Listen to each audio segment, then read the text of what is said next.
Terekam Word dan perekaman.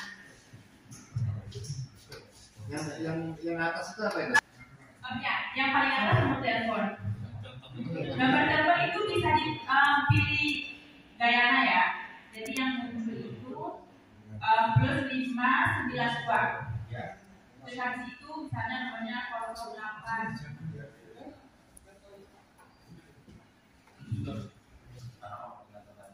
Itu ya peringatan pencet tidak ya Pak?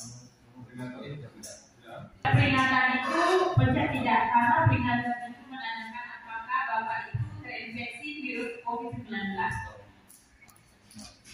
Teman-teman yang ada di Guyana ya, Guyana adalah tetangga Suriname.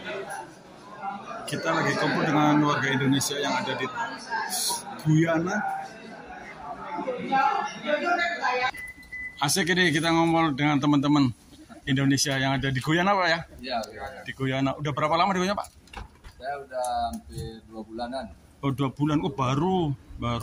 Ini juga Mas? 5 bulan ya. Yang paling lama siapa tadi ya? Karena di dalam ini Oh di dalamnya 2 bulan Pak.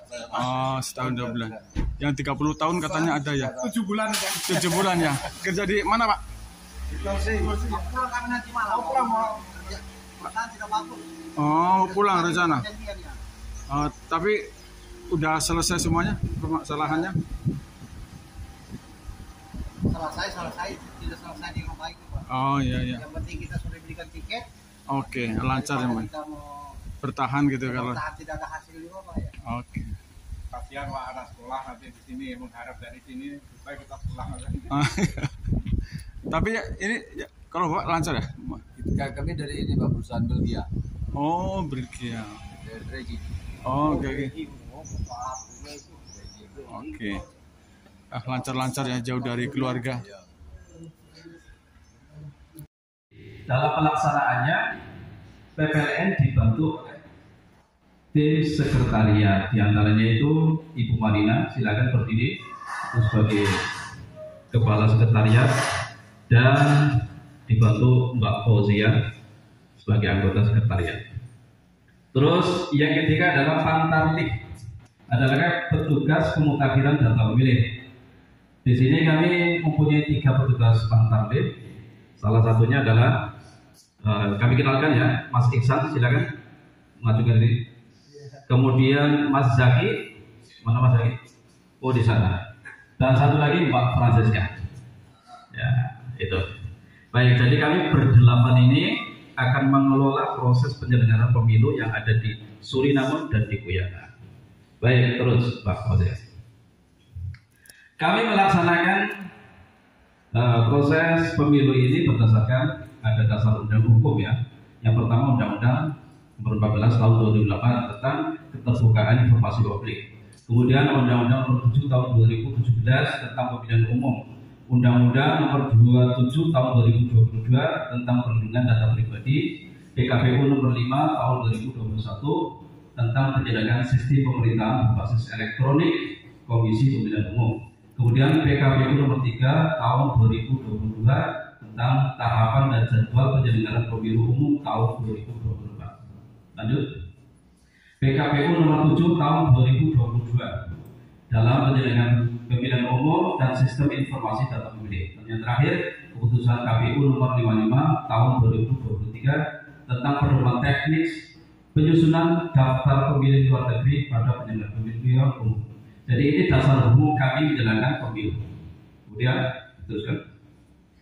Nah, sebelum nanti kita akan melakukan pencocokan penelitian data pemilih warga Indonesia, siapakah sih yang berhak untuk ikut dalam pemilu? Nah, ini syaratnya. Syarat menjadi pemilih, 1, warga negara Indonesia. Jadi tanpa kita mempunyai data pribadi warga Indonesia, kita tidak bisa memilih. Ya. Kemudian yang kedua, genap berusia 17 tahun atau lebih pada hari pemungutan suara, sudah kawin atau sudah pernah kawin. Jadi sebelum usia 17 tahun kita tidak diperbolehkan untuk memilih. Jadi batas minimal itu 17 tahun. atau sebelum usia 17 tahun kita sudah pernah kawin atau menikah atau kawin ya, sudah menikah. Jadi itu diperbolehkan untuk menjadi pemilih. Terus yang ketiga, tidak sedang dicabut hak pilihnya berdasarkan putusan pengadilan yang telah mempunyai kekuatan hukum tetap. Artinya begini, misalnya orang melakukan tindak kriminal ya, kemudian dicabut hak pilihnya oleh pemerintah, itu tidak memenuhi syarat menjadi pemilih. Nomor 4, berdomisili di luar negeri yang dibuktikan dengan paspor atau SPN atau KTP elektronik atau KK. Jadi panjenengan semua yang menjadi pemilih di luar negeri itu harus berdomisili di luar negeri. Seperti teman-teman tadi ya, teman-teman yang dari Batam ya. Lagi ngapain Mas? Coklat. Mendata itu WNI. Iya, betul. Ada berapa ini? Masuk. Banyak banget ini. Ada Di Batam. lebihnya. Ada berapa? 30 lebih. 30 di sini. Pagi ini. Luar biasa. Antari datanya dari mana aja nih? Banyak banget. Kecuali dalam Dari saya juga ya. Iya. Dan itu berhak untuk memilih di luar negeri. Wah inilah luar biasa di Pantai. Kemudian tidak sedang menjadi prajurit TNI atau anggota Polri. Nah, ini terkhusus ya bagi TNI atau Polri tidak berkenakan menjadi pemilih. Terus kemudian setelah kita tahu syarat-syarat menjadi pemilih, nanti kita akan dari PPLN akan membuat sebuah daftar pemilih tetap. Ya. Setelah pencoklitan, nanti kami dari PPLN Kepencet kali itu. Kepencet. Pemilih yang telah terdaftar dalam DPTLN di suatu TPSN karena keadaan tertentu, pemilih tidak dapat menggunakan haknya untuk memilih di TPSLN tempat yang bersangkutan terdaftar. Jadi begini, orang-orang yang sudah masuk dalam DPT, misalnya Bapak Ibu sudah masuk DPT dari Suriname, ya, Paramaribo. Kemudian Bapak Ibu akan ditugaskan ke Panama misalnya, ya. Nah di sana Anda nanti bisa masuk dalam DPTB, daftar pemilih tambahan, ya. Daftar pemilih tetap, daftar pemilih tambahan luar negeri. Jadi nanti kita buatkan surat pindah domisili, kemudian surat memilih di negara yang lain, itu kita bawakan itu. Kemudian DPKLN ini pemilih yang tidak terdaftar dalam DPTLN dan DPTBLN menggunakan paspor atau KTP elektronik yang menggunakan hak pilihnya pada hari pemungutan suara. Ini khusus ya, daftar pemilih khusus. Anda yang tidak bisa dicoklit, Anda yang tidak terdapat dalam daftar pemilih tetap, misalnya dalam hari pemungutan suara itu dengan catatan apa? Kalau ada surat suara lebih, kalau tidak ada ya tidak bisa. Oleh kami sendiri kurang ya. Ada teman-teman yang ogah-ogahan, Pak, tolong minta datanya Pak, agar kami data. Nah, kami nggak ikut. Anda yang itu Pak, kami nggak ikut. Nanti kalau sudah dilaporkan ke sana, protes. Ya ini saya kok nggak masuk. Nah, dulu di data nggak mau, katanya nggak mau ikut. Itu yang kadang-kadang jadi bikin kami kurang sukses. Baik, kemudian dilanjut Bapak. Nah, nanti kita akan mengisi beberapa formulir, tapi formulir yang paling penting di sini adalah formulir model A tanda bukti terdaftar. Silakan diingat Pak Boja. Silakan. Ada formulir model A. Ya. Ini nanti teman-teman Pak Tari akan membagikan formulir ini dan tolong diisi dengan lengkap. Ya. Nanti disebar ya teman-teman Pak Tari. Jadi tanda bukti pendaftaran pemilih luar negeri pemilihan umum tahun 2024, nomor induk kependudukan, jadi NIK ya. Kalau yang punya KTP elektronik itu mesti punya NIK ya. Kemudian yang tidak punya itu ada opsi yang lain, yaitu nomor paspor. Dengan menggunakan paspor nomornya dicatat kemudian nama lengkap, alamat lengkapnya di sini aja, di Guyana, bukan di Indonesia ya, di Guyana. Kemudian telah terdaftar dalam daftar pemilih TPS-RN atau KSK atau POS. Sistem pemungutan suara itu ada 3, Pak. Yang pertama di TPS. TPS itu cuma satu, kita musnahkan cuma satu, yaitu di Paramaribo, di KPRI. Kemudian KSK, kotak suara keliling ya. Jadi kami nanti KPPSRN yang kita bentuk akan berkeliling misalnya di Guyana. Nanti pasti seperti tahun-tahun yang lalu kita bikin sebuah kotak pemilih itu, kemudian kita akan ke misalnya perusahaan Barma atau perusahaan DDR, kita masuk di situ, teman-teman di kontak untuk bisa menuju di situ. Kalau misalnya kami akan berusaha sekuat kami ya. Kemudian yang ketiga menggunakan sistem pos. Sistem pos di sini kurang efektif. Maka kami hanya memutuskan 2 opsi. Yang pertama adalah TPS, kemudian yang kedua KSK, kotak suara keliling. Jadi KSK itu ada 2, satu di luar Paramaribo, yang satu di Guyana. Kemudian mengisi bawahnya TPS-RN atau pos, nanti Anda dipilih. KSK mungkin yang dari Guyana tulis KSK saja. Kemudian PPLN-nya PPLN Paramaribo, perwakilan RI Paramaribo, terus negara Suriname. Kemudian pemutakhiran telah dilakukan pada tanggal hari ini, ditulis tanggal hari ini tanggal berapa. Kemudian dengan cara mendatangi pemilih, dicelontek dengan cara mendatangi pemilih. Kemudian di bawahnya pemilih tanda tangan, terus nanti ditangani oleh Pantarlih. Ada satu lagi yang tidak ada di sini, mungkin nanti dilengkapi dengan tanggal lahir, ya. Tolong dilengkapi dengan tanggal lahir, nomor telepon, kemudian ada email, dan keterangan sudah kawin atau belum, ya.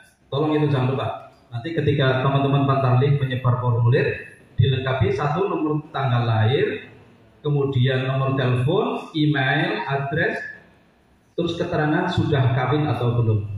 Baik, terus Bapak sih. Ini sudah, terus nyari. Baik, metode coklit luar negeri. Jadi pencocokan dan penelitian itu menggunakan metode satu, mendatangi pemilih seperti ini. Kami datang ke sini, mengumpulkan panjenengan semuanya, terus kami lakukan coklit, pencocokan dan penelitian. Kemudian ada yang memanfaatkan kegiatan masyarakat di kantor perwakilan RI atau tempat lain, misalnya ada perkebunan apa ya. Kemudian kita datang dari Pantarlih dan di situ mengadakan pencocokan dan penelitian. Yang ketiga, menghubungi pemilih via telepon atau medsos. Teman-teman Guyana kemarin ada yang kita telepon karena tidak bisa datang, Pak, tolong kirimkan nomor paspor atau fotokopi paspor atau KTP apa saja. Kalau Anda tidak bisa datang ke sini, akan kita data melalui digital itu. Kemudian yang keempat, mengirim surat via pos kepada pemilih. Ini jarang sekali kami lakukan karena pos di Suriname itu tidak efektif. Oleh karena itu yang biasa kita pakai adalah mendatangi langsung atau melalui medsos, melalui WhatsApp, melalui apa saja. Kemudian kelima, menindaklanjuti masukan atau tanggapan masyarakat via telepon, medsos, pusat panggilan, call center atau halaman resmi. Jadi setelah nanti kita coklit semuanya, kita akan mendengarkan masukan tanggapan dari masyarakat. Misalnya ada teman-teman yang sudah kita posting di beberapa media sosial, ada teman-teman yang belum masuk, Pak, saya kok belum masuk, saya belum terdaftar.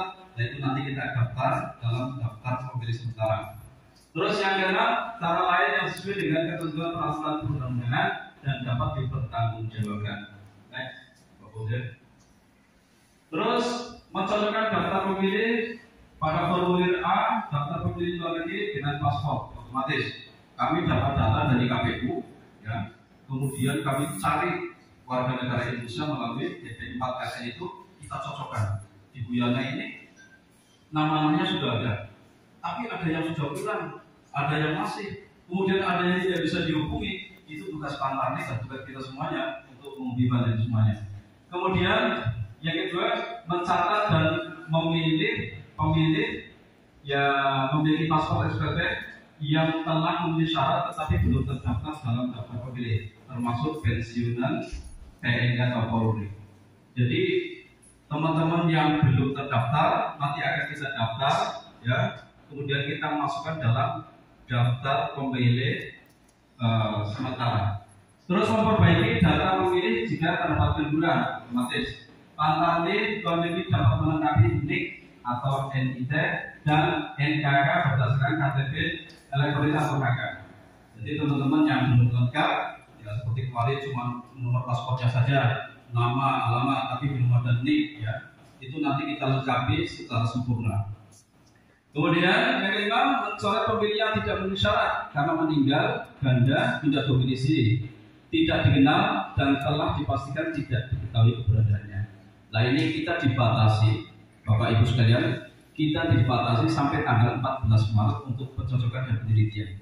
Nanti kalau dalam daftar DP4LN yang dari KPU, kami cari-cari nggak ada, otomatis kami TMS kan. TMS itu tidak memenuhi syarat.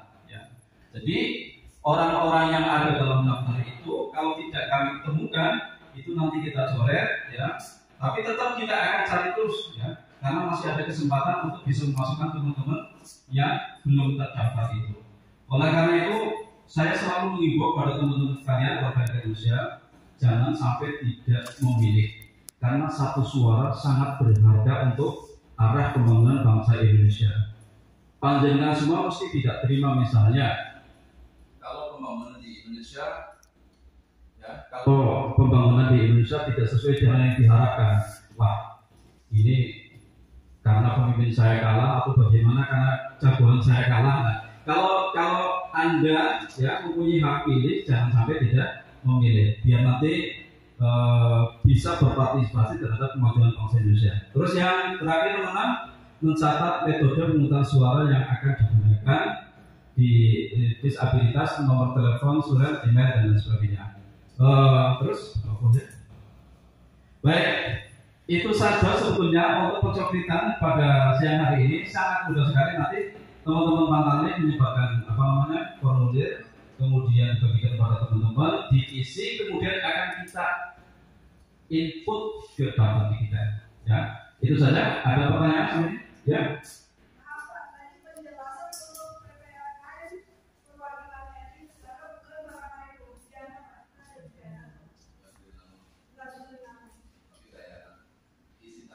Oh yang di Guyana ya? Betul. Ya tetap PPLN Paramaribo tuh? Iya, punya panel PPLN kan Paramaribo. Oh negaranya Guyana ya? Maaf. Baik, itu nanti nih negaranya Guyana PPLN Paramaribo. Maaf ya, biasa di Suriname ini. Ada lagi? Nah, terutama koordinator ya, bukan koordinator tapi orang yang sering berhubungan dengan KBRI ya. Jadi bisa menginformasikan kepada kami, masukkan kepada kami. Kira-kira kita kan KSK ya, kotak suara keliling ya. Untuk yang ke Guyana tidak pakai TPS ya. Jadi kita datang ke sini membuat seperti tempat pencoblosan. Kemudian kita harus memetakan WNI yang terbanyak itu di mana di Guyana. Misalnya di DR atau di Barama. Di Barama. Yang kira-kira yang strategis gitu Pak, yang strategis di Barama ya. Tolong dicatat Bu Marina, mereka mengusulkan untuk di Barama yang paling strategis ya. Kira-kira berapa orang itu Pak? Pak Petrus? Saya kan di luar dari Barama sekarang. Jadi begini, usulnya Pak Petrus begini, Barama itu tempat yang sangat strategis, bisa dijangkau dari berbagai arah, begitu maksudnya Pak ya. Nah, jadi nanti misalnya kalau yang dari DJL bisa datang ke Barama, dari yang Kalau dari Variety Wood itu gimana? Kemarin semua itu Ada berapa orang? Barama sini. ya enak ya, kompak di Barama ya. Oke.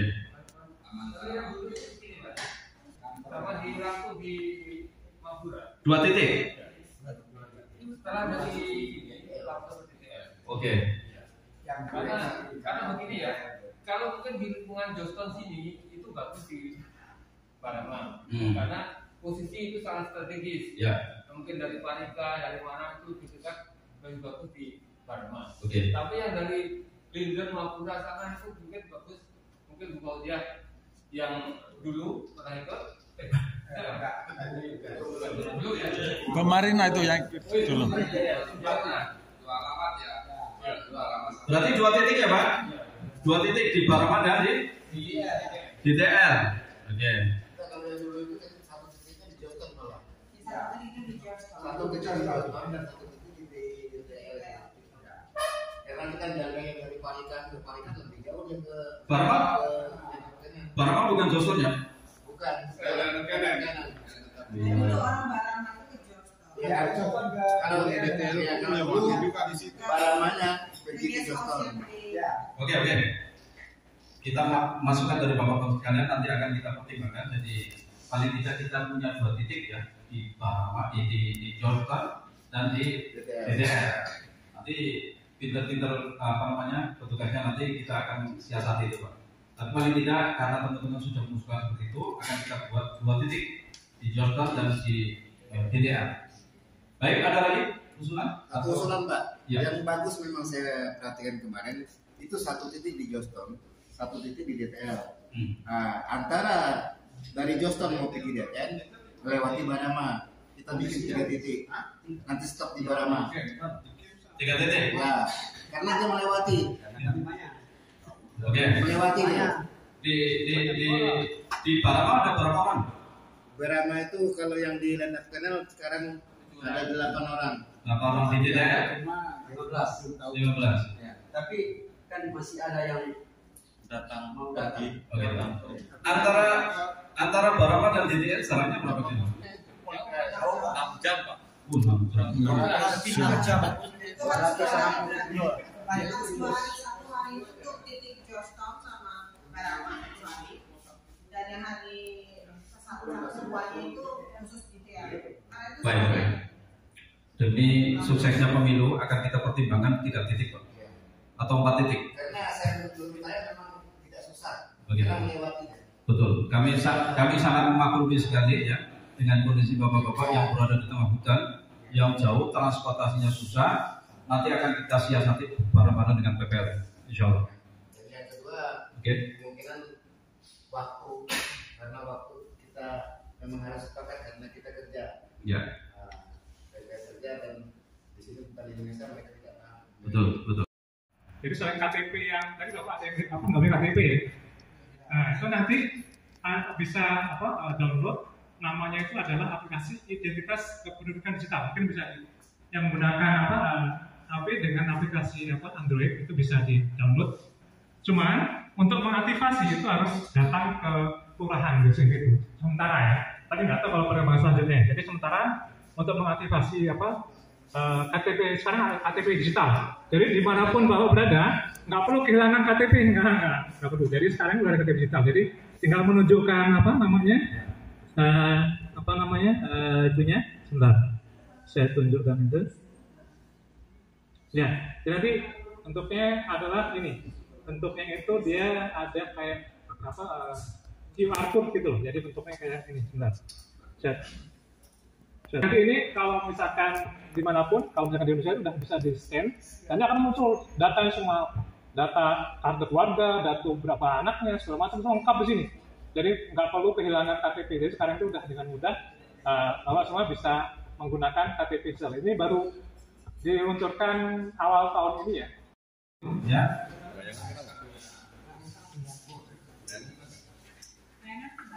Tapi yang penting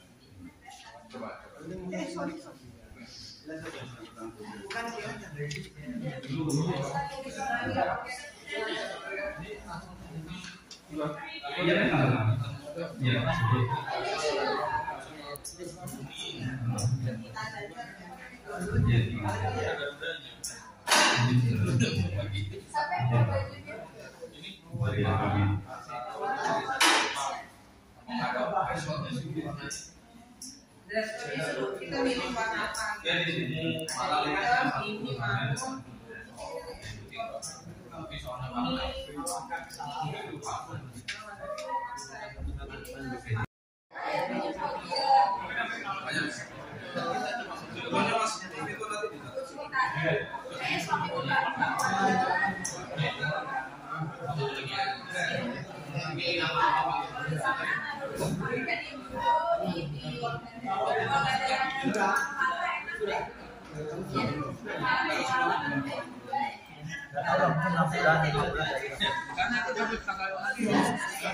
mungkin 1 tahun ini nggak usah.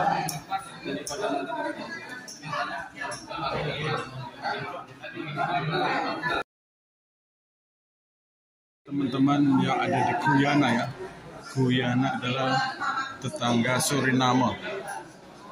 Kita lagi kumpul dengan warga Indonesia yang ada di Guyana. Asik ini kita ngomong dengan teman-teman Indonesia yang ada di Guyana Pak ya? Iya, di Guyana. Udah berapa lama di Guyana Pak? Saya udah hampir 2 bulanan. Oh 2 bulan, oh baru. Ini juga Mas? 5 bulan ya. Yang paling lama siapa tadi ya? Karena di dalam ini di dalamnya 2 bulan Pak. Setahun 2 bulan. Yang 30 tahun katanya ada ya? 7 bulan ya. 7 bulan ya. Kerja di mana Pak? Di Sulawesi. Pulang kami nanti malam. Pulang mau. Perusahaan tidak bagus. Oh, pulang rencana. Tapi udah selesai semuanya permasalahannya? Selesai. Tidak selesai dengan baik Pak. Oh iya. Yang penting kita sudah belikan tiket. Oke, lancar ya Mas. Bertahan gitu kalau. Bertahan tidak ada hasil juga Pak ya. Oke. Kasihan Pak anak sekolah nanti di sini mengharap dari sini supaya kita pulang aja. Tapi ya, ini ya, kalau Bapak lancar ya? Kami dari ini Pak, perusahaan Belgia. Oh, Belgia. Dari Regi. Oh, oke. Oke. Lancar-lancar ya, jauh dari keluarga. Dalam pelaksanaannya, PPLN dibantu oleh tim sekretariat, di antaranya itu Ibu Marina, silakan berdiri sebagai kepala sekretariat, dan dibantu Mbak Fauzia sebagai anggota sekretariat. Terus yang ketiga adalah Pantartik, adalah petugas pemutakhiran data pemilih. Di sini kami mempunyai 3 petugas Pantartik. Salah satunya adalah kami kenalkan ya, Mas Iksan, silakan mengajukan diri. Kemudian Mas Zaki, mana Mas Zaki? Oh di sana. Dan satu lagi Mbak Francesca. Ya itu. Baik, jadi kami berdelapan ini akan mengelola proses penyelenggaraan pemilu yang ada di Suriname dan di Guyana. Baik, terus Mbak Francesca. Kami melaksanakan proses pemilu ini berdasarkan ada dasar undang hukum ya. Yang pertama Undang-Undang Nomor 14 Tahun 2008 tentang Keterbukaan Informasi Publik. Kemudian Undang-Undang Nomor 7 Tahun 2017 tentang Pemilihan Umum. Undang-Undang Nomor 27 Tahun 2022 tentang Perlindungan Data Pribadi. PKPU Nomor 5 Tahun 2021 tentang Penyelenggaraan Sistem Pemerintahan Berbasis Elektronik Komisi Pemilihan Umum. Kemudian PKPU Nomor 3 Tahun 2022 tentang tahapan dan jadwal penyelenggaraan pemilu umum tahun 2024. Lanjut. PKPU Nomor 7 Tahun 2022 dalam penyelenggaraan pemilihan umum dan sistem informasi data pemilih. Dan yang terakhir, keputusan KPU Nomor 55 Tahun 2023 tentang pedoman teknis penyusunan daftar pemilih luar negeri pada penyelenggaraan pemilihan umum. Jadi ini dasar hukum kami menjalankan pemilu. Kemudian teruskan. Nah, sebelum nanti kita akan melakukan pencocokan penelitian data pemilih warga Indonesia, siapakah sih yang berhak untuk ikut dalam pemilu? Nah, ini syaratnya. Syarat menjadi pemilih, 1, warga negara Indonesia. Jadi tanpa kita mempunyai data pribadi warga Indonesia, kita tidak bisa memilih ya. Kemudian yang kedua, genap berusia 17 tahun atau lebih pada hari pemungutan suara, sudah kawin atau sudah pernah kawin. Jadi sebelum usia 17 tahun kita tidak diperbolehkan untuk memilih. Jadi batas minimal itu 17 tahun. Atau sebelum usia 17 tahun kita sudah pernah kawin atau menikah atau kawin ya, sudah menikah. Jadi itu diperbolehkan untuk menjadi pemilih. Terus yang ketiga, tidak sedang dicabut hak pilihnya berdasarkan putusan pengadilan yang telah mempunyai kekuatan hukum tetap. Artinya begini, misalnya orang melakukan tindak kriminal ya, kemudian dicabut hak pilihnya oleh pemerintah, itu tidak memenuhi syarat menjadi pemilih. Nomor 4, berdomisili di luar negeri yang dibuktikan dengan paspor atau SPN atau KTP elektronik atau KK. Jadi panjenengan semua yang menjadi pemilih di luar negeri itu harus berdomisili di luar negeri. Seperti teman-teman tadi ya, teman-teman yang dari Batam ya. Lagi ngapain mas? Coklat. Mendata itu WNI. Iya betul. Ada berapa ini? Masuk. Banyak banget ini. Ada 30 lebih kayaknya. Ada berapa? 30 lebih. 30 di sini. Pagi ini. Luar biasa. Pantari datanya dari mana aja nih? Banyak banget. Dari saya juga ya. Iya. Dan itu berhak untuk memilih di luar negeri. Wah inilah luar biasa di Pantari. Kemudian tidak sedang menjadi prajurit TNI atau anggota Polri. Ini terkhusus ya, bagi TNI atau Polri tidak diperkenakan menjadi pemilih. Terus apa? Kemudian setelah kita tahu syarat-syarat menjadi pemilih, nanti kita akan dari PPLN akan membuat sebuah daftar pemilih tetap. Ya. Setelah pencoklitan, nanti kami dari PPLN kepencet kali itu.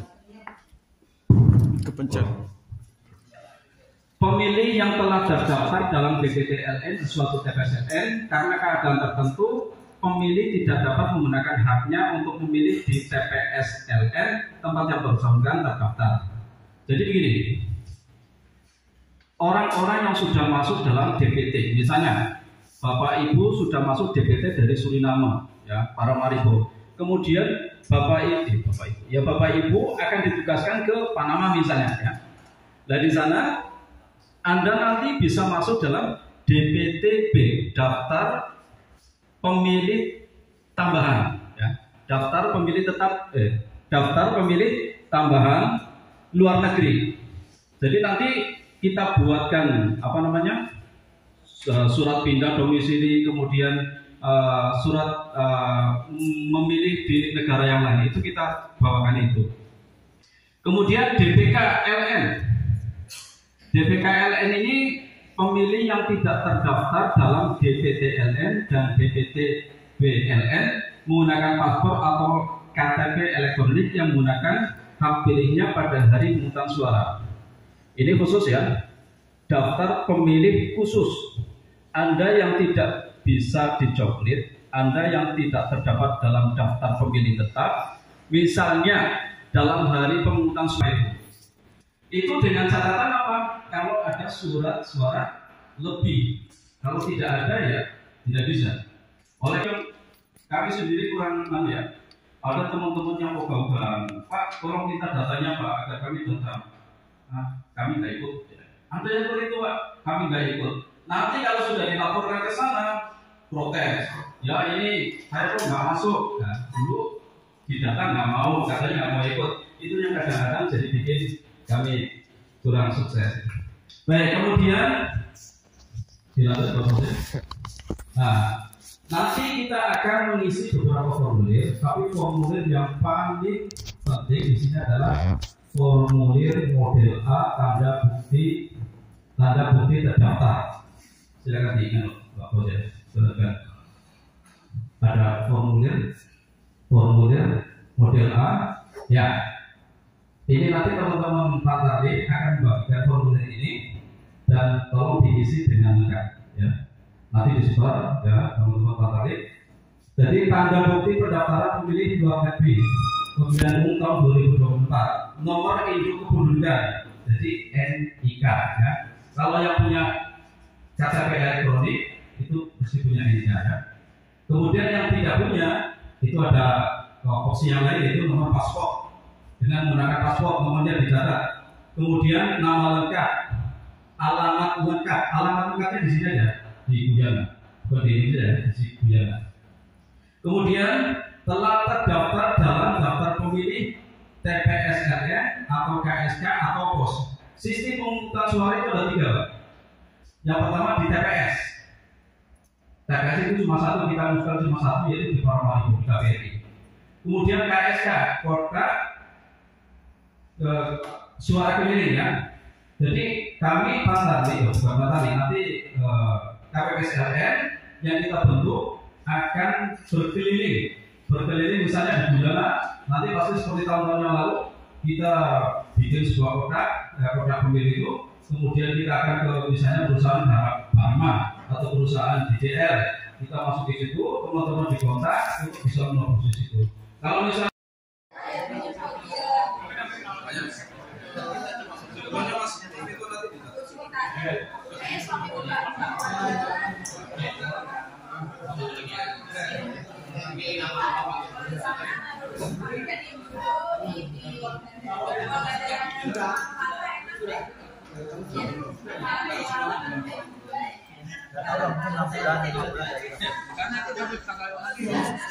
ya mungkin 1 tahun ini nggak usah.